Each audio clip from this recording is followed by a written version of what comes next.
तो जैसे कि हमने इससे हमारी जो पहले की मैराथन हमारी 2 पार्ट हमारे आ चुके हैं, उन दोनों पार्ट में हमने हमारे जो हिंदी के अभी तक हमने जितने चैप्टर किए हैं, जैसे हमने 7 चैप्टर टोटल कंप्लीट खत्म कर लिए हैं नॉर्मल डेज की जो हम क्लास करते हैं। और अब हमारी जो मैराथन है, मैराथन में हमने 3 चैप्टर में कंप्लीट कर लिए हैं और अब हम अपने 4th चैप्टर में पढ़ रहे हैं, जो कि है ऐसी भी बातें होती हैं, जो कि मैं पहले बता चुकी हूँ कि ये लता मंगेशकर जी के बारे में है, लेकिन उन्होंने ये खुद नहीं लिखी है। उन का एक इंटरव्यू हुआ था, तो उसमें जो इंटरव्यू लेने वाला था वो थे यतीन्द्र मिश्रा। ये जो थे, इन्होंने जो भी क्वेश्चन पूछे लता मंगेशकर जी से, वो सारी चीज़ें इन्होंने लिखी थी। तो ये लता मंगेशकर ने डायरेक्ट नहीं लिखी, ये किसी और ने लता मंगेशकर के बारे में लिखी थी। तो बढ़ते हैं अपने चैप्टर के ऊपर। तो जैसे कि हम मैराथन में हर चैप्टर से पहले कुछ शॉर्ट नोट्स पढ़ते हैं, उसी प्रकार से हम इस चैप्टर के पहले छोटे शॉर्ट नोट्स पढ़ेंगे। उसके बाद ये जो शॉर्ट नोट्स हैं इनकी डिटेल्स पढ़ेंगे। तो हमारा फर्स्ट पॉइंट क्या होता है? परिचय और पृष्ठभूमि। यतीन्द्र मिश्रा का साक्षात्कार, मतलब कि यतीन्द्र मिश्रा का जो इंटरव्यू था वो, और प्रश्नोत्तर शैली का प्रयोग। जब उन्होंने ये मतलब कि ये चैप्टर था, ये जो लिखा था, उसमें जो शैली यूज करी थी वो थी प्रश्न उत्तर, यानी प्रश्न और उत्तर की जो शैली थी वो यूज की थी उसमें। बचपन में संघर्ष। लता मंगेशकर के जीवन में उनके बचपन जो था, उनका बचपन और संघर्ष कैसा रहा इसको वो बताया। पिता से मिले संस्कार, जो उनके पिताजी थे उनसे ही उन्हें मिले हुए संस्कार थे, उन्होंने उसके बारे में बताया। कम उम्र में जिम्मेदारियाँ, जब इन लोग के फादर की डेथ हो जाती है तो उसके बाद जो पूरे घर की पूरी फैमिली की जो जिम्मेदारी आ जाती है वो लता मंगेशकर के ऊपर आ जाती है। उस टाइम पे लता मंगेशकर की उम्र काफ़ी कम थी, इस वजह से कम उम्र में जिम्मेदारियाँ। संगीत साधन व मूल्य। संगीत और साधन, उसका मूल्य क्या है इसी के बारे में बताया। शास्त्रीय संगीत का समझ, जो शास्त्रीय संगीत होता है लता मंगेशकर को उसकी समझ थी। अनुशासन व स्वाभिमान। अनुशासन डिसिप्लिन होता है हमारा, और स्वाभिमान जो हमारा जो आत्मसम्मान होता है उसे ही स्वाभिमान है। और विनम्रता व सीख, मतलब कि वो उन्हें क्या सीख मिली हुई थी और वो कितना अपने दिल से एक मुलायम थी, मतलब किसी पे ना ज़्यादा गुस्सा करना, ना किसी पे ज़्यादा चिल्लाना, नॉर्मल विनम्र। और तो हुनर, ईश्वर का उपहार। जो उनके पास हुनर था वो थी उनकी आवाज़, जो थी ईश्वर का उपहार था उनके पास। और सफलता के बाद भी ज़मीन से जुड़े रहना, मतलब कि उन्हें कितनी भी सफलता मिल गई लेकिन उसके बाद भी वो अपनी ज़मीन से जुड़ी रही, उसे ही उनकी सीख मिली। पढ़ते हैं अपने चैप्टर की डिटेल्स में पढ़ते हैं। तो शुरू करते हैं अपने जो हमारे शॉर्ट नोट्स थे उनकी डिटेल में बातें जानते हैं उसमें क्या क्या थी। तो हमारा फर्स्ट था साक्षात्कार शैली। लेखक यतीन्द्र मिश्रा ने भारत रत्न लता मंगेशकर से बातचीत करके उनके जीवन के अनछुए पहलुओं को प्रश्नोत्तर शैली में के माध्यम से पाठकों के सामने रखा है। मतलब कि जो यतीन्द्र मिश्रा जी हैं, जो लेखक है इस चैप्टर के, उन्होंने भारत रत्न जो पुरस्कार होता है वो लता जी को मिला था, तो उन्होंने बातचीत करके उन्होंने जीवन के जो अनछुए पहलू थे जो कि कोई नहीं जानता था और वो बस उनकी फैमिली या फिर लता जी जानती थी, उन सभी अनछुए पहलुओं को यतीन्द्र मिश्रा ने जो उनसे इंटरव्यू लिया था उसमें सारी चीज़ें एक प्रश्नोत्तर शैली में पूछे और उन सभी को इस चैप्टर में दिया गया। और हमारा नेक्स्ट इसका मुख्य उद्देश्य क्या था, मतलब कि इस पाठ को लिखने का सबसे मुख्य उद्देश्य क्या था। इस पाठ का मुख्य उद्देश्य लता जी के बचपन, उनके पारिवारिक माहौल, उनके संघर्षों और संगीत के प्रति उनकी अगाध निष्ठा को उजागर करना। मतलब कि इस चैप्टर को लिखने का यतीन्द्र मिश्रा जी का बस एक ही मुख्य उद्देश्य था कि जो लता जी हैं उनके बचपन के बारे में बताना, उनकी बचपन की जो जानकारियां थी वो देना, उनके पारिवारिक जो उनका पारिवारिक माहौल कैसा था उन सब चीज़ों के बारे में बताना, और उन्होंने अपने जीवन में कैसे संघर्ष किया और संगीत इतने अच्छे से सीखा और इतने अच्छे उन्होंने गाने भी गाए हैं। तो इन सभी चीज़ों को, इनकी जो घर की इनकी जो जितने भी संघर्ष है, इन्होंने कैसे क्या चीज़ किया, इनका बचपन, इनका पारिवारिक माहौल, इन सभी चीज़ों को दिखाने के लिए राइटर ने इस चैप्टर को लिखा और इन सब चीज़ों को उजागर किया इस चैप्टर के अंदर। और हमारा नेक्स्ट टॉपिक होता है पिता का प्रभाव। मतलब कि लता जी के जो पिता थे उन लोगों का प्रभाव क्या रहा था उनके जीवन में। लता जी संगीत की नींव उनके घर में हो पड़ी। मतलब कि जो लता जी की जो संगीत सीखने की जो नींव थी ना, वो उन के ही घर से शुरू हुई थी। उनके पिता, ये नाम याद रखना जरूर, पंडित दीनानाथ मंगेशकर, ये जो नाम है ये लता जी के पिताजी का नाम था। और ये नाम जरूर याद रखना है क्योंकि पेपर में कभी कभी एक नंबर में आ भी जाता है कि लता जी के पिताजी का नाम क्या था। उनका नाम था पंडित दीनानाथ मंगेशकर, लता जी के पिता का नाम था। स्वयं एक कुशल शास्त्रीय गायक और नाटक कलाकार थे। पिता से ही उन्हें संगीत के शुरुआती संस्कार और अनुशासन मिले। मतलब कि जो वो पंडित दीनानाथ मंगेशकर थे, वो खुद एक शास्त्रीय संगीतकार थे और एक नाटककार भी थे। ये दोनों ही वो थे।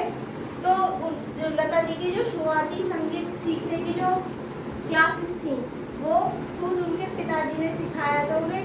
जो म्यूजिक की जो शुरुआती कुछ चीज़ें होती हैं कि मतलब कि अपने गले को अच्छे बनाओ, और जो जितने भी इनके वार्ड होते हैं, मतलब कि म्यूजिक सीखने के लिए भी कुछ वो होती हैं, जैसे सा रे गा मा पा मा, ये सारी चीज़ें जो शुरू होती हैं जो बिल्कुल बेसिक से शुरू होती हैं, वो सारी शिक्षा जो थी वो लता जी ने अपने पिताजी से सीखी थी। और उनसे ही उन्हें अपने संगीत की जो शुरुआती शिक्षा थी वो भी मिली। उसका मतलब संगीत के लिए जो उनके संस्कार थे, उन्होंने पारिवारिक जो संस्कार थे वो सारे उन्हें अपने पिता से मिले। और जो संगीत के प्रति उनका जो अनुशासन था, ये सारी चीज़ें ही उन्होंने अपने पिताजी से सीखी। बढ़ते हैं अपने नेक्स्ट टॉपिक पे। अचानक आई जिम्मेदारियाँ। लता जी की बहुत कम उम्र में जो जिम्मेदारी आई थी वो किस तरीके से आई थी।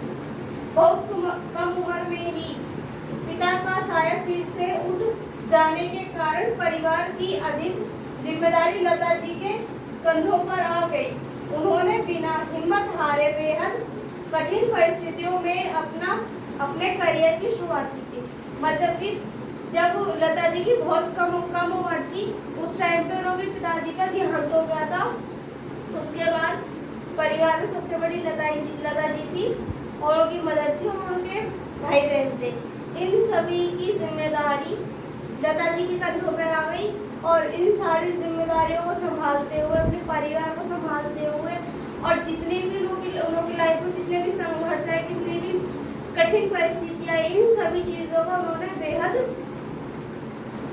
बिना हिम्मत हारे बहुत अच्छे सूझ सुझाव से इन सारी चीज़ों को उन्होंने सामना किया और अपने करियर की शुरुआत भी इन्होंने इसी टाइप की इन सारी परिस्थितियों का सामना करते हुए इन्होंने अपने करियर की भी शुरुआत कर दी।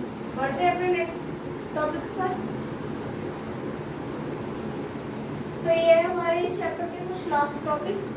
टोटल ये वाला चैप्टर खत्म हो जाएगा, उसके बाद चलते हैं फिर नेक्स्ट चैप्टर पे। तो हमारा इस पार्ट में अब बचा टॉपिक है गीत साधना। लता जी ने फिल्मी दुनिया के हल्के गीतों से अलग हमेशा गानों में भाव यानी कि इमोशन और शास्त्रीय शुद्धता को स्वर पर ही रखा। वे बंदिश अभंग, सोहर और व्यंग जैसे पारंपरिक लोकगीतों की गहरी समझ रखती थी। मतलब कि जो फिल्मी गाने थे उनसे अलग हटकर भी उन्होंने हमेशा कुछ गाने ऐसे गाए थे जिन्होंने उनके भाव हमेशा झलकते थे। और उनकी जो शास्त्रीय शुद्धता थी उन्होंने सबसे ऊपर उसी चीज को रखा। उन्होंने सबसे पहले बंदिश, अभंग, सोहर और फाग जैसे जो पारंपरिक लोकगीत होते हैं उन्होंने भी उनकी गहरी समझ थी और उन्होंने वो वाले गीत गाए थे। स्वाभिमानी व्यक्तित्व, उन्होंने संगीत की दुनिया में कभी भी अपने आत्मसम्मान और नियमों से समझौता नहीं किया। काम के प्रति 100% संपन्न और कड़ा अनुशासन उनकी सफलता का मुख्य आधार था। मतलब कि जो उन्होंने जो संगीत की जो दुनिया थी उसमें कभी भी अपने स्वाभिमान को कम नहीं होने दिया उन्होंने, और अपने आत्मसम्मान, अपने नियमों को कभी उन्होंने किसी भी चीज़ के लिए इन सभी चीज़ों से समझौता नहीं किया था उन्होंने। और काम के प्रति 100% यानी कि 100% अपने काम के लिए वो समर्पण थी। अपने काम को लेकर वो कभी गद्दारी नहीं करती थी। मतलब उसके साथ हमेशा सच्ची और अपने एक पूरी ईमानदारी से किसी भी काम करती थी वो बहुत ही ईमानदारी से करती थी। ईश्वर का उपहार, अपनी जादुई आवाज और कामयाबी की बुलंदियों पर पहुंचने के बाद भी लता जी में रत्ती भर भी अहंकार नहीं था। वे हमेशा मानती थी कि उनका हर हुनर उनकी खुद की बढ़ाई नहीं है बल्कि ईश्वर का दिया हुआ उपहार है। मतलब कि लता जी इतने ऊंचे पद पर पहुंच गई थी, मतलब इतनी मशहूर सिंगर बन गई थी वो, उसके बाद भी इतनी कामयाबी पाने के बाद भी फिर भी उन लोगों के अंदर एक रत्ती भर भी अहंकार नहीं था। और वे हमेशा यही बोलती थी कि ये जो मेरा हुनर है ये मेरा खुद का बढ़ाया हुआ नहीं है या मेरा खुद का बनाया हुआ नहीं है, बल्कि ये ईश्वर का दिया हुआ एक उपहार है मेरे लिए। ऐसा वो बोलती थी। उन लोगों के अंदर इतने ऊंचाई पे पहुंचने के बाद भी उन लोगों के अंदर 1% भी अहंकार नहीं। मुख्य सीख, इस चैप्टर से हमें क्या सीख मिलती है? लेखक इस बातचीत के जरिए बताते हैं कि सच्ची महानता हमेशा विनम्र रहना, लगातार नया सीखते रहने और अपनी जड़ों से जुड़े रहने में है। मतलब कि इसमें जो लास्ट में वो बोलते हैं राइटर कि इन सभी बातचीतों को सुनने के बाद मुझे ये लगता है कि जो एक सच्ची महानता होती है वो हमेशा विनम्र रहना, मतलब कि ना किसी अहंकार में रहना, ना किसी को बड़ा मानना, ना किसी को छोटा मानना, इन सभी चीज़ों में विनम्र रूप से रहना, नॉर्मल रहना, मतलब कि ना ज़्यादा अहंकार करना, ना किसी को गुस्सा करना, मतलब प्यार से रहना सबके साथ ही हमेशा वो ही एक सबसे बड़ी महानता होती है। और लगातार नई चीज़ों को सीखते रहना और अपनी जो जड़ें होती हैं यानी कि अपनी जो ज़मीन होती है उससे हमेशा जुड़े रहना। तो हमारा एक चैप्टर यही शुरू होता है, पढ़ते हैं अपने नेक्स्ट चैप्टर पर। तो ये हमारा चैप्टर जो कि है आखिरी चट्टान तक। इसके बाद हमारे 2 चैप्टर बचते हैं, उन लोगों को देखते हैं। अगर इस पार्ट में कवर अप होंगे तो करेंगे, वरना नेक्स्ट पार्ट तो है ही अपना।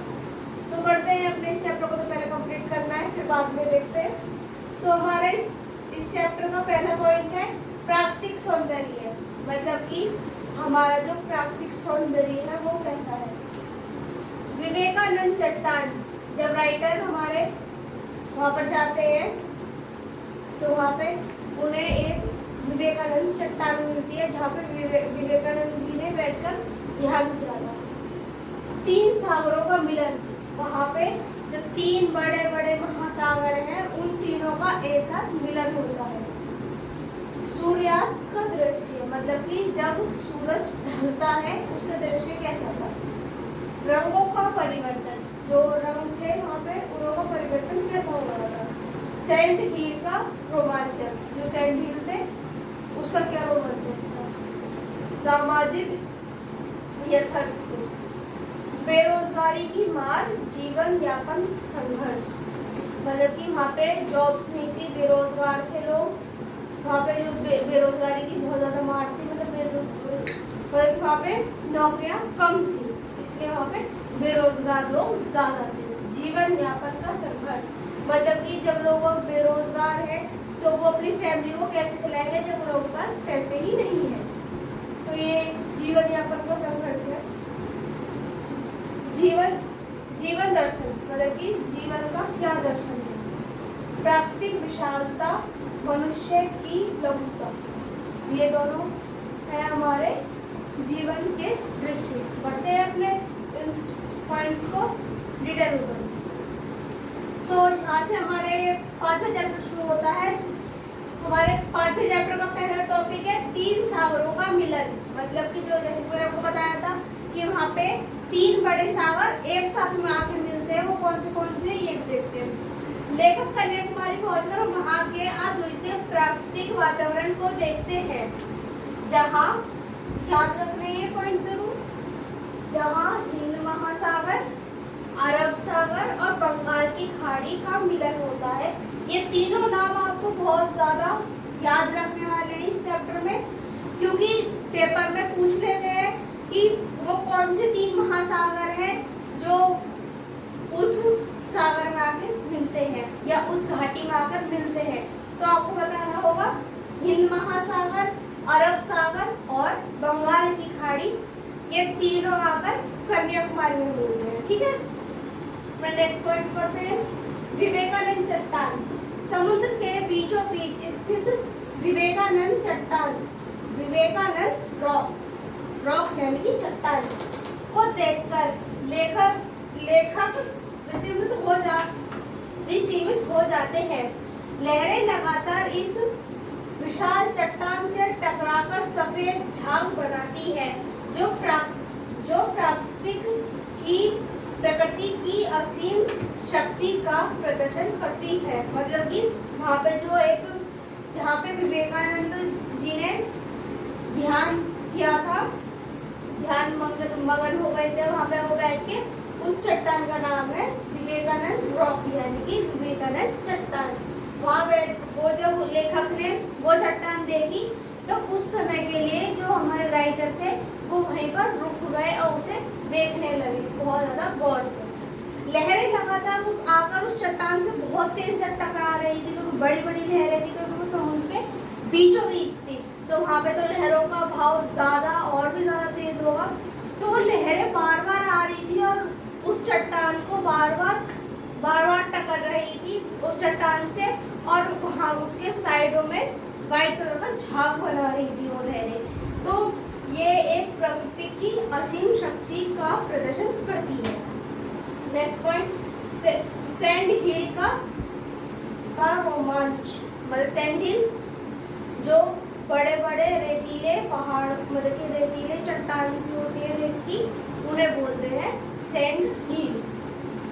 लेखक सूर्यास्त का मनोहरी दृश्य देखने के लिए एक ऊंचे रेतीले टीले पर जाते हैं, जिसे बोलते हैं सैंड हिल। तो वहाँ पे वो चाहते हैं कि जब सूर्यास्त हो रहा होता है तो उस टाइम पे वो जो दृश्य होता है वो बहुत ज़्यादा सुंदर होता है। तो जो हमारे राइटर थे वो एक ऊंची सी पहाड़, मतलब कि ऊंची से रेत के टीले में जाके खड़े हो जाते हैं और वहाँ से उस दृश्य को देखते हैं। नेक्स्ट पॉइंट, रंगों का खेल।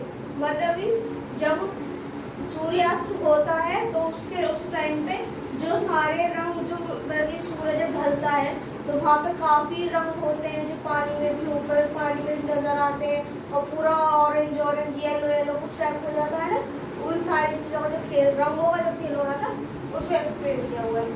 सूर्यास्त के समय पूरा आकाश सुनहरे, पीले, नारंगी और गहरे लाल रंग में बदल जाता है। पानी का रंग भी पल पल बदलता प्रतीत होता है। लेखक इस दृश्य में इतना खो जाते हैं कि कुछ पल के लिए वे अपने खुद का अस्तित्व भी भूल जाते हैं। अगले दिन सुबह वे पूर्व दिशा से सूर्य उदय का उतना ही भव्य दृश्य देखते हैं, जहां घाट पर लोग सूर्य को अर्घ्य दे रहे होते हैं। मतलब कि इसमें ये बताया हुआ है कि जब सूर्यास्त होता है तो आसमान सुनहरा, पीला, लाल, नारंगी इन सभी कलरों का हो जाता है। तो वहाँ पे जो नदी जो होती है, जो समुद्र होता है, उसका जो पानी होता है वो भी पल पल अपना रंग बदलता रहता है। यानी कि जब सूर्यास्त होता है तो उस टाइम पे जो सूर्य का जो कलर होता है वो पानी में भी रिफ्लेक्ट करता है। तो लेखक वो दृश्य इतना ज़्यादा सुंदर होता है कि लेखक कुछ समय, कुछ पल के लिए उस दृश्य में इतना ज़्यादा खो जाते हैं कि वे अपना भी अस्तित्व भूल जाते हैं कुछ समय के लिए। और अगले दिन वो पूर्व दिशा में जाते हैं, जहाँ पे सूर्य उदय यानी कि जब सूर्य जब उगता है उस दृश्य को देखने के लिए जब वो जाते हैं, और वो इतना ज़्यादा सुंदर होता है कि सूर्य अस्त हो या सूर्य उदय हो, इन दोनों जब ये दोनों चीज़ें होती हैं ना, तो जो दृश्य होता है वो बहुत ज़्यादा सुंदर होता है और देखने लायक होता है। तो जब वो वहाँ पर जाते हैं तो वहाँ पर देखते हैं वो घाट पर जो लोग थे वो वहाँ पर समुद्र में नहा रहे होते हैं और वो सूर्य को अर्घ दे रहे होते हैं। यही हमारा ये वाला पॉइंट चैप्टर हमारा आधा खत्म हो चुका है। तो बढ़ते हैं अपने नेक्स्ट टॉपिक। तो जैसे कि हमने बोला था कि बढ़ते हैं अपने नेक्स्ट पॉइंट पे। तो ये जो हमारे पॉइंट्स हैं कुछ 4 पॉइंट्स हैं, ये हमारे इस चैप्टर के लास्ट पॉइंट है। चलो देखते हैं ये क्या पॉइंट्स हैं। रोजगार की समस्या, जैसे कि मैंने आपको बताया था कि वहाँ पे रोजगार की काफ़ी समस्या थी। वहाँ पे जो लोग थे वो जॉब कम करने वाले थे, उन्हें जॉब नहीं मिल पा रही थी अच्छे से, तो इसलिए रोजगार की समस्या। केवल लेखक प्रकृति की सुंदरता में ही नहीं होते, बल्कि वहाँ की जमीनी हकीकत को भी बारीकी से देखते हैं। वे बताते हैं कि वहाँ पढ़े लिखे युवाओं के पास नौकरियों की कमी है। मतलब कि लेखक हमें बताते हैं कि वहाँ पे जो कन्याकुमारी की मतलब कि प्राकृतिक सुंदरता है वो उसमें ही नहीं होते। वो देखते हैं कि वहाँ के युवा है, उन्हें नौकरियाँ, वो कितने पढ़े लिखे हैं, मतलब उन्होंने अच्छी खासी पढ़ाई करी हुई है, लेकिन उन्हें फिर भी जॉब नहीं मिल पा रही। वहाँ पर जॉब की इतनी ज़्यादा कमी है कि वहाँ के जो युवा हैं वो पढ़ते लिखते हैं, अच्छे हर चीज़ करते हैं, लेकिन जहाँ उन्हें कमाने के लिए भेजा जाता है तो उन्हें नौकरियाँ ही नहीं मिलती हैं।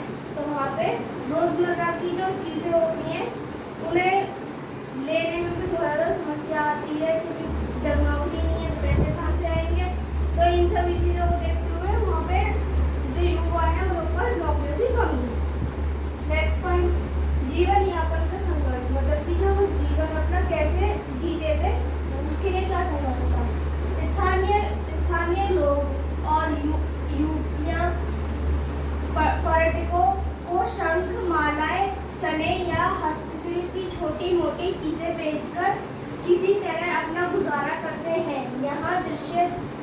यह दृश्य दिखाता है कि दुनिया में प्राकृतिक सौंदर्य और मानवीय समस्या साथ साथ चलती है। मतलब कि वहाँ के जो स्थानीय लोग हैं और जो युवक युवतियाँ हैं, मतलब कि युवतियाँ हो गई लड़कियाँ और युवक लड़के, युवक में सब आ गए लड़के और युवतियाँ लड़कियाँ। जो ये लड़कियाँ वहाँ के स्थानीय लोग थे वो वहाँ पे शंख बनाते थे, मोतियों की माला बनाते थे, चने की मतलब कि चने या फिर हस्तशिल्प वो होता है जो चीज़ हम हाथ से खुद बनाते हैं उसे बोलते हैं हस्तशिल्प। ऐसी छोटी छोटी चीज़ें बनाकर वहाँ पे जो पर्यटक, वहाँ पे जो टूरिस्ट वगैरह आते थे उन लोगों को ये चीज़ें वो बेचते थे। और जो लोग की ज़रूरत की जो सामान, जो उनका एक जीवन जीने में छोटा मोटा जिनको गुजारा करने के लिए छोटी मोटी चीज़ें आती हैं वो इन्हों से ही खरीद लेते थे। और ये दृश्य दिखाता है कि जो हमारे प्राकृतिक सौंदर्य है वो और जो मानवीय समस्या है, जो जीवन एक इंसान के लिए, एक मानव के लिए जो समस्याएं आती हैं, ये दोनों साथ साथ चलती हैं। जैसे कि एक प्राकृतिक सौंदर्य, कन्याकुमारी का जो मान्य थे वहाँ पे प्राकृतिक सौंदर्य कितना सुंदर है। वहाँ पे समुद्र है, सूरज ढलता हुआ भी दिखा रहे हैं, उगता हुआ भी दिखा रहे हैं, कितनी ज़्यादा सुंदर चीज़ें वहाँ पे दिखा रहे हैं। लेकिन जब वहाँ पे देखते हैं, हमारे देखते हैं कि वहाँ पे जो स्थानीय लोग हैं, जो वहाँ के युवक हैं, उन लोगों के पास नौकरियाँ ही नहीं है, वो अपना जीवन यापन करने में इतनी ज़्यादा समस्या हो रही है। तो इसलिए बोलते हैं प्राकृतिक सौंदर्य और मानवीय समस्या, ये दोनों ही साथ साथ चलती है। बढ़ते हैं नेक्स्ट पॉइंट पे, मानवीय मनुष्य की लघुता। जो मनुष्य की लघुता जो सबसे छोटी होती है वो चीज है। समुद्र के इस अनंत विस्तार और चट्टानों की मजबूती के सामने लेखक को महसूस होता है कि प्रकृति कितनी विशाल है और उसके सामने इंसान का अस्तित्व कितना छोटा है। मतलब कि वो बताते हैं कि वहाँ पे कन्याकुमारी में जो चट्टान वगैरह है वो कितनी ज़्यादा मजबूत है, लेकिन लेखक ये भी महसूस करते हैं कि जो वहाँ पे प्रकृति इतनी ज़्यादा विशाल है, मतलब प्रकृति इतनी ज़्यादा है वहाँ पर कि वहाँ के जो मनुष्य है वो उस प्राकृतिक विशालता के सामने बहुत ज़्यादा छोटे दिखते हैं। नेक्स्ट पॉइंट है हमारा लास्ट, मुख्य उद्देश्य। इस चैप्टर को लिखने का और इस चीज़ के बारे में बताने का मुख्य उद्देश्य क्या रहा है लेखक का। यात्रा के अंत में लेखक को एक गहरी मानसिक शांति और नई ऊर्जा मिलती है। यह पाठ हमें संदेश देता है कि हमें अपनी रोजमर्रा की चिंताओं से बाहर निकलकर प्रकृति से जुड़ना चाहिए, जिससे हमें जीवन का वास्तविक अर्थ समझ आ सके।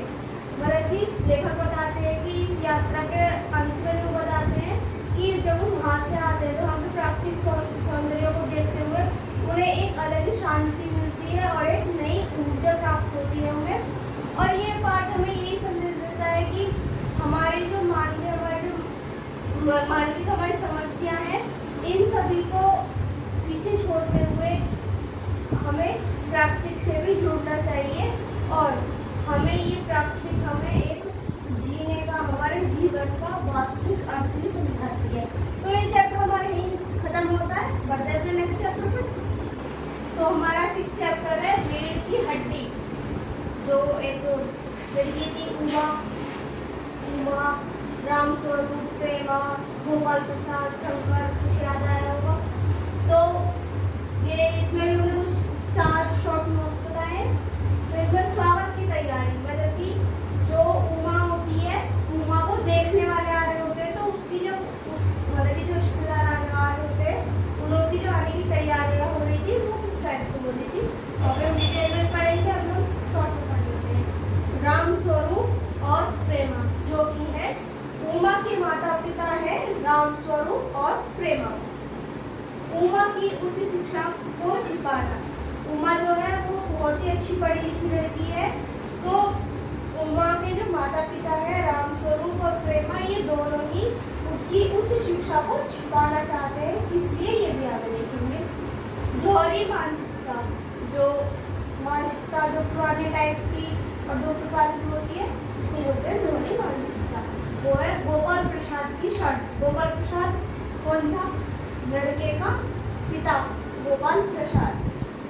उसने शर्त रखी थी कि पढ़ी लिखी बहू से परहेज। उसने बोला था कि उसने शर्त रखी थी कि बहू पढ़ी लिखी नहीं होनी चाहिए, अनपढ़ होनी चाहिए। ये इसकी शर्त थी। ये हो जाती है कि दोहरी मानसिकता। उमा का तीखा विरोध, मतलब कि जब उमा की जब ज़्यादा मतलब उसकी शिक्षा को नीचे दिखाया जाता है, उसकी बहुत ज़्यादा बेइज्जती होती है, तो उसके बाद उमा अपने लिए एक स्टैंड लेती है, उसका तीखा विरोध करती है। तो वो है दिखावे पर चोट, मतलब कि जो उसके माता पिता और वो जो गोपाल प्रसाद थे, लोग जो दिखावा कर रहे थे, उस दिखावे पे उमा चोट करती है। मतलब कि उसके लिए बताती है कि ये तो एक दिखावा है, सच्चाई तो आप लोगों को पता ही नहीं है, तो इस टाइप से वो बोलती है। सत्य का उद्घाटन, जब वो दिखावे पे चोट करेगी, मतलब दिखावे को झूठा बता के और सच्चाई बताएगी, तो जो भी सत्य होगा उसका उद्घाटन हो जाएगा, वो चीज सामने आ जाएगी। शीर्षक की सार्थकता। शंकर का चरित्रहीन होना। शंकर कौन था, गोपाल प्रसाद का बेटा शंकर, जो कि था इसका ये गोपाल प्रसाद का लड़का है, जो कि उमा के लिए रिश्ता लेके आते हैं, उमा का बेटा शंकर। आत्मसम्मान और नैतिक दृढ़ता का प्रतीक। जब उमा इसकी शंकर को चरित्रहीन बताती है, उसकी सारी जो गलतियां वो उसके पिता के सामने बताती है, तो उसके बाद जो उमा थी वो अपना आत्मसम्मान बचाती है और जो अपनी नैतिक दृढ़ता होती है, मतलब अपने पढ़ाई का और अपने मतलब किसी के सामने झुकना नहीं है, वो चीज़ सबके सामने वो चीज़ सबके सामने दिखाती है। और ये आत्मसम्मान और नैतिक दृढ़ता का एक प्रतीक था कि अपने लिए स्टैंड जरूर लेना चाहिए कि अगर कभी हमारे साथ गलत हो तो हमें उस गलत के लिए आवाज़ उठानी चाहिए। तो ये तो होगा हमारे शॉर्ट नोट्स। ये मैंने याद रख लेना कि उमा के माता पिता कौन थे, राम स्वरूप और प्रेमा।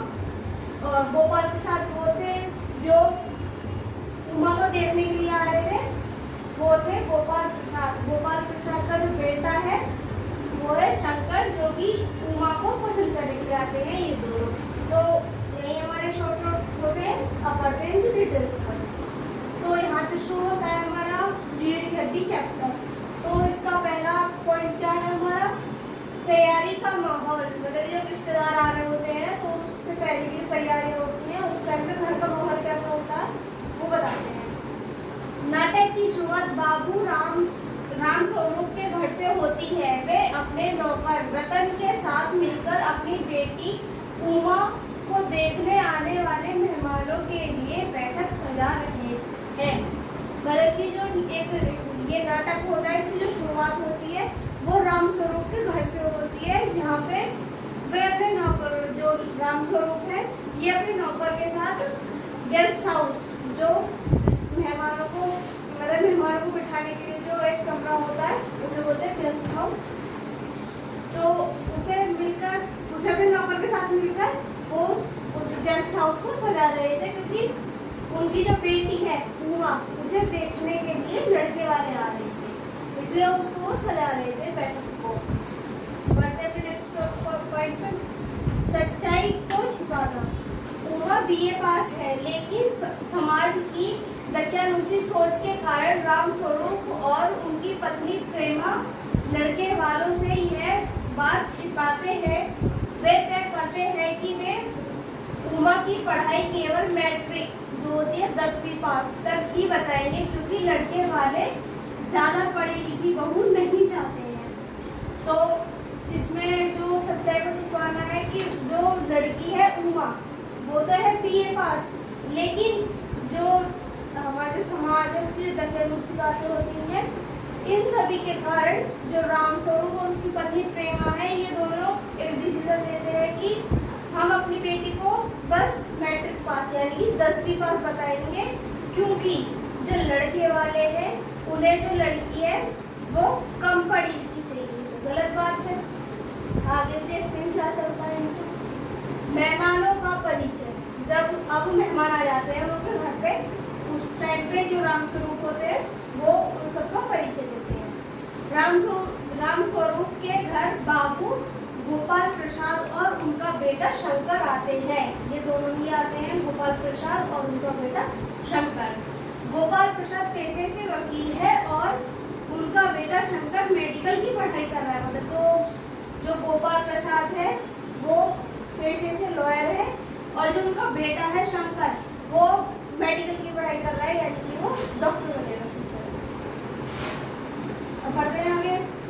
दोहरे मापदंड, मतलब कि दो प्रकार की सोच और प्राणी सोच, उसको करना है। पढ़े लिखे होने के कारण गोपाल प्रसाद की सोच बेहद संकीर्ण है, यानी कि बेहद छोटी सोच है उनकी। वे विवाह को एक बिजनेस की तरह देखते हैं। उनका कहना है कि औरत का काम केवल घर संभालना है, इसलिए उसे ज़्यादा पढ़ा लिखा होना नहीं चाहिए। उनका बेटा भी उनकी हाँ में हाँ मिलाता है। उनका बेटा अपने पिता की हाँ में हाँ मिला रहा होता है, बल्कि वो दोनों ही पढ़े लिखे हैं। तो उन्हें ये सोचना चाहिए कि जब हम दोनों पढ़े लिखे हैं तो हमारे घर में जो बहू आएगी, जो लड़की आएगी, अगर वो भी पढ़ी लिखी आएगी तो अच्छी बात है ना, वो आगे जनरेशन को भी अच्छी तरह समझाएगी, अच्छी तरह पढ़ाएगी। लेकिन उन लोगों की तो क्या उनकी सोच है, पुरानी सोच है, शादी को भी एक बिजनेस बताते हैं वो, कि लड़की को खरीद लेंगे और उसे एक नौकर की तरह रखेंगे, बस उधर घर पे ही काम करेंगे, ना उसे पढ़ना, नहीं तो वो पढ़ी लिखी होनी चाहिए, और नहीं जब वो पढ़ी लिखी नहीं होगी तो वो जॉब क्या करेगी। तो ये सारी चीज़ें इन लोगों की जो पुरानी सोच है ये सारी खराब है। और ये बोलते हैं कि लड़कियों को केवल घर ही संभालना है। इस टाइम में देखें तो लड़कियां जॉब भी कर रही है, कितनी अच्छी ऊंची पोस्टों पर है लड़कियां, और कितनी अच्छी जॉब भी कर रही है और कितनी ज़्यादा पढ़ रही है। लेकिन इन लोगों की यही है ना, पुरानी सोच, पुरानी ख्याल, बेकार है। आगे देखते हैं उमा जी क्या जवाब देती है लोग इन सोचों का। बढ़ते हैं आगे। तो ये हमारा इस चैप्टर के कुछ लास्ट पॉइंट से इन्हें देख लेते हैं। वस्तु की तरह परखना, मतलब कि जो गोपाल प्रसाद थे वो उमा को एक वस्तु की तरह परख रहे थे, उसको देख रहे थे कि मतलब उससे बहुत सवाल पूछते हैं, और उससे काफ़ी मतलब एक मतलब कि हम कभी मार्केट जाते हैं तो हमें कुछ चीज़ खरीदनी होती है, तो जैसे हम उस चीज़ के बारे में सवाल जवाब करते हैं ना, कि अच्छी तो है, इसके रेट क्या है, मतलब कि उसकी क्वालिटी, और मतलब उसके बारे में, उस चीज़ के बारे में हम सवाल जवाब करते हैं, उस चीज़ को हम एक पॉइंट पर परखते हैं जब हम कुछ चीज़ खरीदने जाते हैं। उसी प्रकार से जो गोपाल प्रसाद थे वो उमा को परख रहे थे, उसे एक वस्तु की तरह परख रहे थे। देखते हैं किस टाइम से उमा को पारंपरिक तरीके से सजा धजा, हाथ में चाय की तस्तरी देकर मेहमानों के सामने लाया जाता है। जो तस्तरी होती है, जो हम ट्रे बोलते हैं इंग्लिश में, उस ट्रे को हिंदी में बोलते हैं तस्तरी। तो ये थोड़ा याद रखिएगा। तो उमा को पारंपरिक रूप से सजा धजा के हाथ में चाय की तस्तरी देकर मेहमानों के सामने ले जाया जाता है। गोपाल प्रसाद उससे गाने बजाने, सिलाई कढ़ाई के बारे में पूछते हैं और उसकी आंखों पर चश्मा देकर भड़क जाते हैं। वे उसे एक बाजारू वस्तु की तरह परखने की कोशिश करते हैं। जैसे कि मैंने आपको बताया कि जब हम मार्केट जाते हैं तो जब कुछ खरीदते हैं तो उसे हम किस टाइप से परखते हैं, उसी प्रकार से गोपाल प्रसाद उमा को परख रहे थे। बढ़ते हैं नेक्स्ट पॉइंट में, सत्य का उद्घाटन। अब यहाँ से होता है सत्य का उद्घाटन, मतलब अभी तक जितना भी झूठ बोला गया है, जितनी भी चीज़ें छुपाई गई है, अब वो सारी चीज़ें सबके सामने लाई जाएंगी। तो उमा का आत्मसम्मान जाग उठता है और वह चुप रहने के बजाय साहस पूर्वक अपनी आवाज़ उठाती है।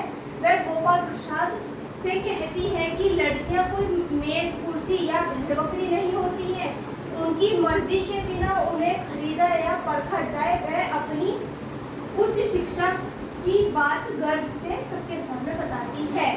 मतलब कि जब उमा के आत्मसम्मान पर बात आ जाती है तो जो उमा इतनी देर से वो चुप खड़े होकर सबकी बातें सुन रही थी, अब वो अपनी चुप्पी तोड़ देती है और साहस से अब सबके सामने बोलती है कि गोपाल प्रसाद से वो बोलती है कि लड़कियां कोई मेज कुर्सी या भेड़ बकरियां नहीं है, बल्कि वे अपनी मर्जी से किसी को भी पसंद कर सकती हैं। मतलब कि अगर उनकी कुछ चीज़ लेने की या मतलब किसी चीज़ को पसंद करने की अगर उनकी इच्छा है तो वो उस चीज़ को पसंद करेंगी, लेकिन ज़बरदस्ती या उनकी मर्जी के बिना उन्हें खरीदा या परखा नहीं जा सकता। वह अब उमा ने जो तक BA की उच्च शिक्षा प्राप्त करी है, वह अपनी उच्च शिक्षा को गर्व से सबके सामने बताती है कि हाँ, मैं इतनी पढ़ी लिखी हूँ, मैंने उच्च शिक्षा प्राप्त करी हुई है।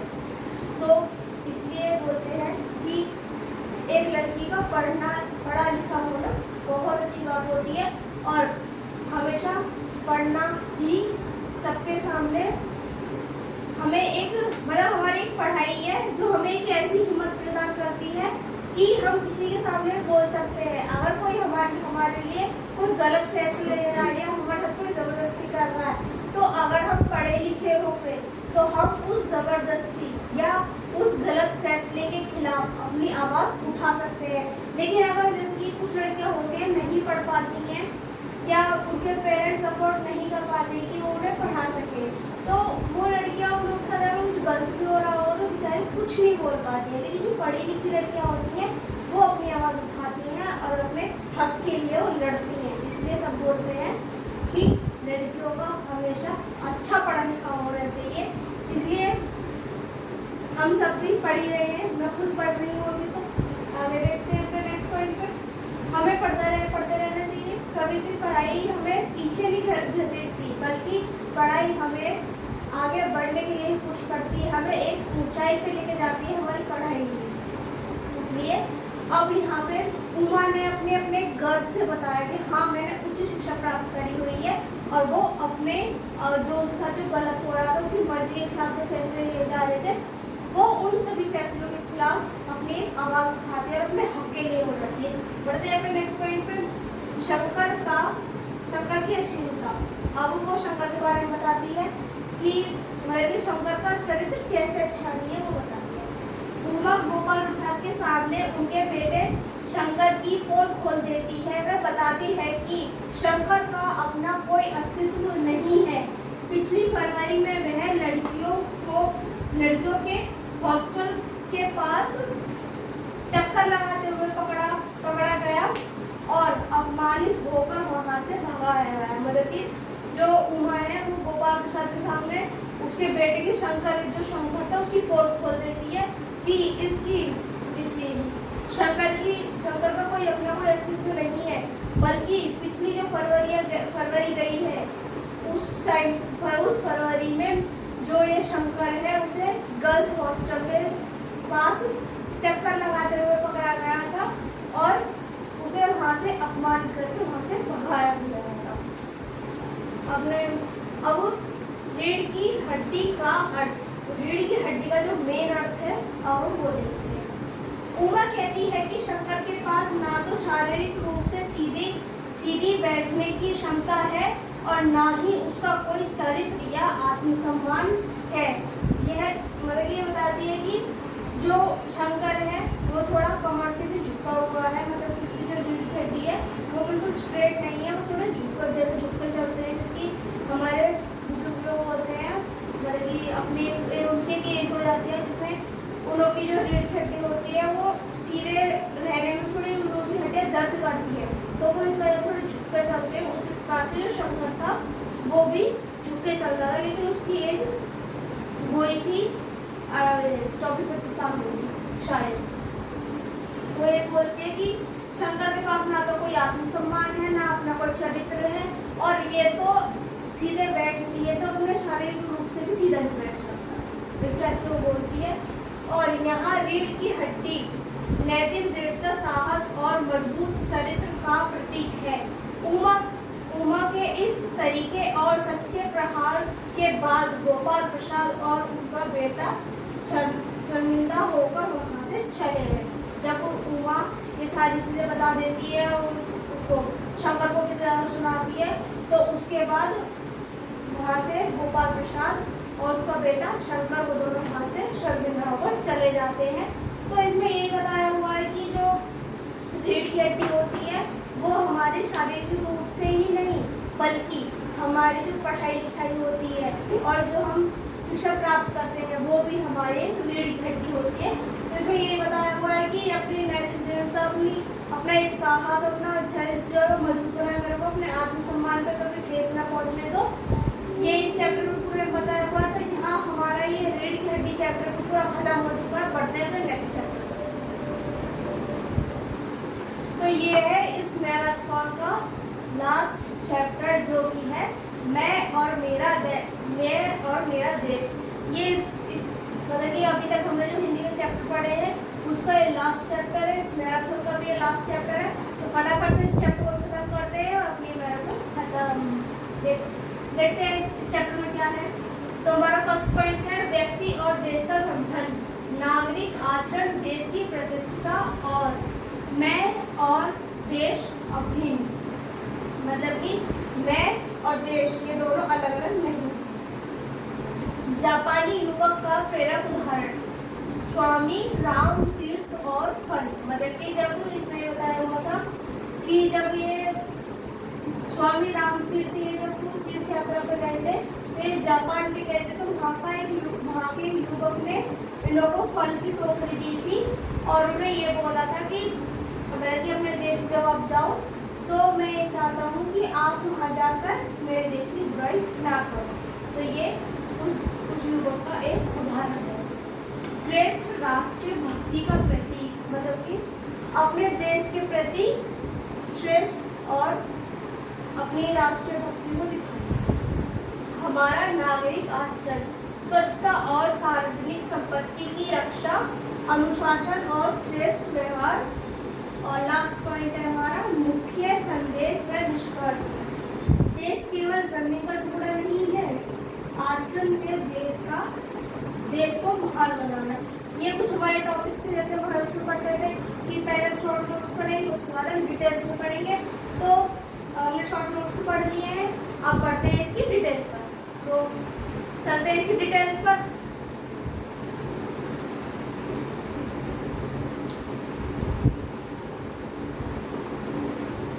तो यहाँ से शुरू होती है हमारे इस चैप्टर के जो शॉर्ट पॉइंट्स पढ़े थे हमने, उन्हें डिटेल में पढ़ने को स्टार्ट करते हैं। अभिन्न अंग, अभिन्न अंग मतलब कि कोई, मतलब कि जैसे हमारा शरीर है वो हमसे अलग नहीं है, और जिसकी मैं बताती हूँ कि जैसे हमारे शरीर और हमारे बाल ये दोनों ही एक ही हैं और एक ही शरीर के हैं, ये दोनों कभी भी एक दूसरे से अलग नहीं हो सकते हैं। उसी प्रकार से हम और हमारा देश, वो दोनों हम एक ही हैं, कभी भी हम एक दूसरे से अलग नहीं हो सकते। इसे बोलते हैं अभिन्न अंग, मतलब कि बिल्कुल अलग अलग नहीं पर एक ही।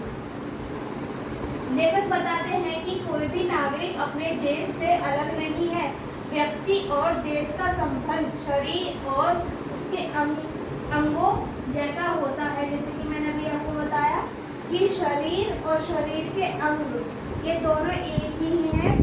तो ये एक उदाहरण है कि हम और हमारा देश, हम दोनों एक ही हैं, हम एक दूसरे से अलग नहीं। नेक्स्ट पॉइंट, छवि का निर्माण। जब एक नागरिक कोई अच्छा या बुरा काम करता है तो उसके अकेले की नहीं बल्कि पूरे देश की बदनामी या तारीफ होती है। हमारा हर छोटा कदम देश का गौरव बढ़ाता है या फिर घटाता है। मतलब कि हम एक नागरिक है, वो कुछ भी अच्छा काम करे या बुरा काम करे, दोनों ही देश के लिए है। जैसे कि हमने क्रिकेट खेला, क्रिकेट में हमने ट्रॉफी जीती, तो नाम क्या हुआ कि भाई इंडिया ने ट्रॉफी जीती है और इंडिया की टीम जीती है। तो इंडिया की टीम और इंडिया, मतलब कि भारत की टीम और भारत दोनों एक ही हैं और दोनों ने अलग अलग चीजें करी, तो इसका नाम किसका रोशन हुआ? हमारे देश का। जैसे कि इंडिया ने ट्रॉफी जीती तो नाम रोशन हुआ इंडिया का। अगर भाई मानते हैं कि अगर इंडिया ने ट्रॉफी हार ली, मतलब कि इंडिया ट्रॉफी नहीं जीत पाई और वो हार गई, तो नाम क्या होगा कि इंडिया ट्रॉफी नहीं जीत पाई, कि भारत ट्रॉफी नहीं जीत पाया और वे हार गया। तो अगर खुशी है तो भी दोनों चीज़ें साथ में है, और अगर दुख है वो भी दोनों चीज़ें साथ में है। वैसे ही हम कोई बुरा काम करें या अच्छा काम करें, वे हमारे अकेले का नहीं है बल्कि हमारे पूरे देश का है। हमारा हर एक कदम, हर एक काम, ये एक तो हमारे देश का या तो गौरव बढ़ाता है या फिर घटाता है। हम और अच्छा काम करेंगे तो हमारे देश का गौरव बढ़ेगा, और अगर हम गलत काम करेंगे तो हमारे देश का गौरव घटेगा। नेक्स्ट पॉइंट, स्वामी रामतीर्थ का प्रसंग। स्वामी रामतीर्थ जब जापान की यात्रा करते तो ट्रेन में उन्हें खाने के लिए अच्छे फल नहीं मिले। उन्होंने सहज भाव से कहा, शायद जापान में अच्छे फल नहीं मिलते हैं। मतलब कि जब वो स्वामी रामतीर्थ ये जापान की यात्रा पर गए हुए थे तो वहाँ पे ट्रेन में उन्हें अच्छे फल खाने को नहीं। तो जैसे कि मैं आपको बता रही थी कि जब स्वामी रामतीर्थ जब ये वहाँ पे जापान की यात्रा पे गए थे, तो वहाँ पे ट्रेन में इन लोगों को मतलब कि अच्छे फ्रूट्स फल खाने को नहीं मिले थे। तो वहाँ पे जो एक जापानी युवक था, वह देखता है, मतलब कि ये बातें सुन लेता है वो, कि जब वो बोलते हैं कि मुझे लगता है कि यहाँ पर जापान में अच्छे फल नहीं मिलते। तो जब वो स्वामी रामनाथ तीर्थ जब ये बोलते हैं, तो एक युवक वो सुन लेता है। तो वो एक जापानी युवक ये बात सुन लेता है। वह तुरंत अगली स्टेशन पर उतरा और भागकर कहीं से ताजे फल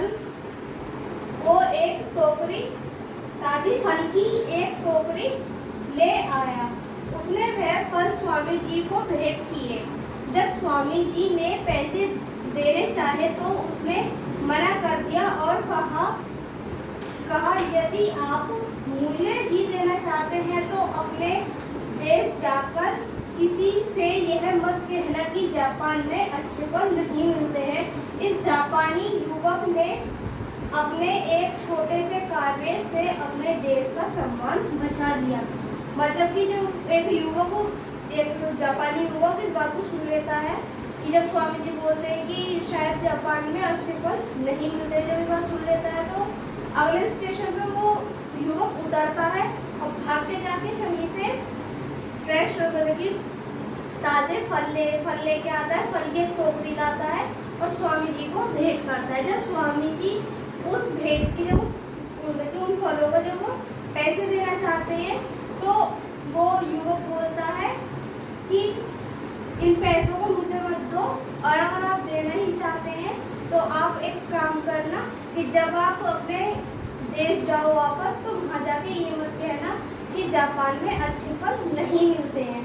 तो ये एक जापानी युवक का एक उदाहरण है कि अगर हम अपने देश के लिए अगर कुछ कार्य करेंगे तो वो हम अपने देश की इज्जत या उसका सम्मान बचा सकते हैं। जिस प्रकार से एक जापानी युवक ने अपना एक छोटा सा कार्य करके अपने देश का सम्मान बचा लिया।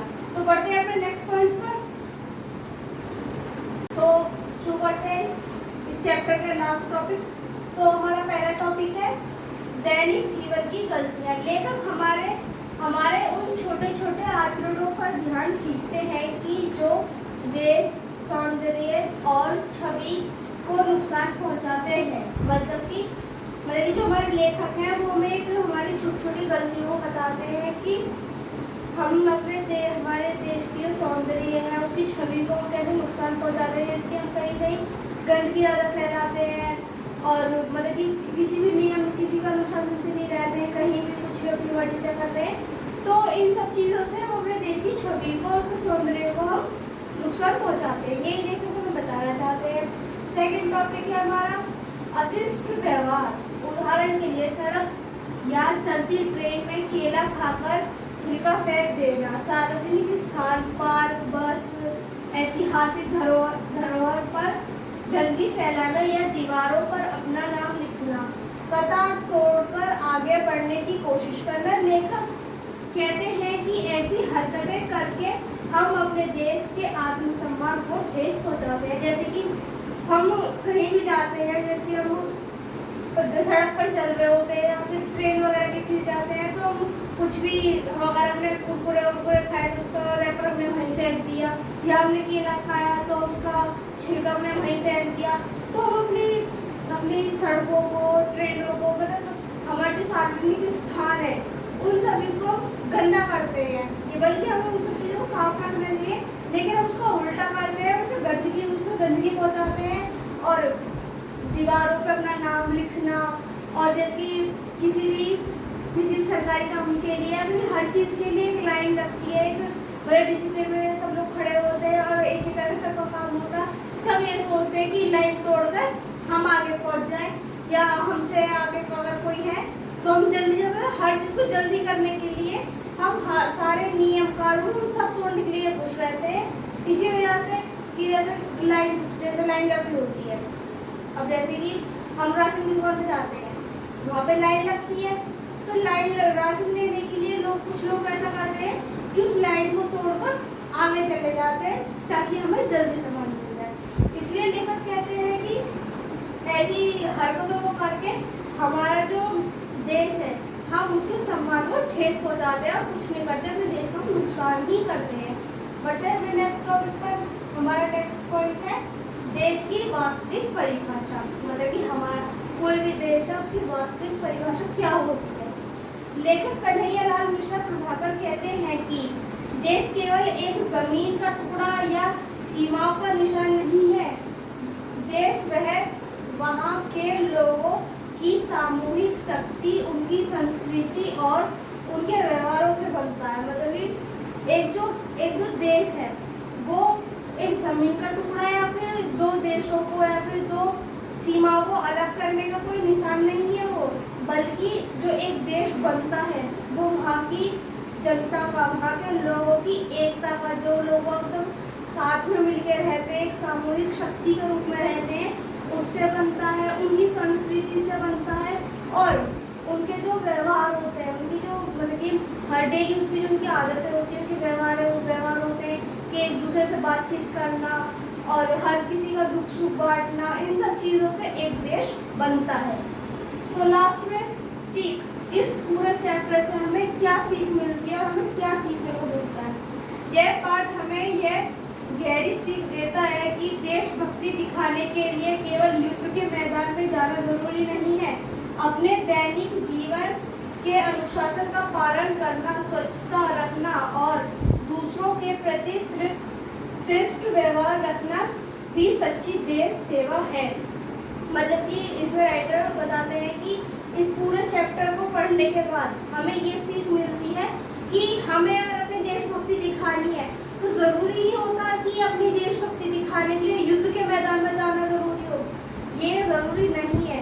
लेकिन अगर हम अपने दैनिक जीवन में जो हम गलतियाँ करते हैं, अगर हम इन सब चीज़ों को अपने अंदर गलतियाँ ना करें और जैसे हम गंदगी फैलाते हैं, गंदगी ना फैलाएं वहाँ पर, बल्कि सफाई करें और जो अनुशासन बनाए हुए हैं उन सभी का पालन करें और दूसरों के प्रति अच्छा व्यवहार रखें, तो ये भी एक सच्ची देश सेवा होती है। तो यहीं पे हमारा ये चैप्टर भी ख़त्म होता है और इस मैराथन का भी ये लास्ट चैप्टर है, यहीं पे हमारी मैराथन ख़त्म होती है। वीडियो पसंद आई तो लाइक करें, कमेंट करें, सब्सक्राइब करें। अगर आपको कोई भी डाउट है तो कमेंट में ज़रूर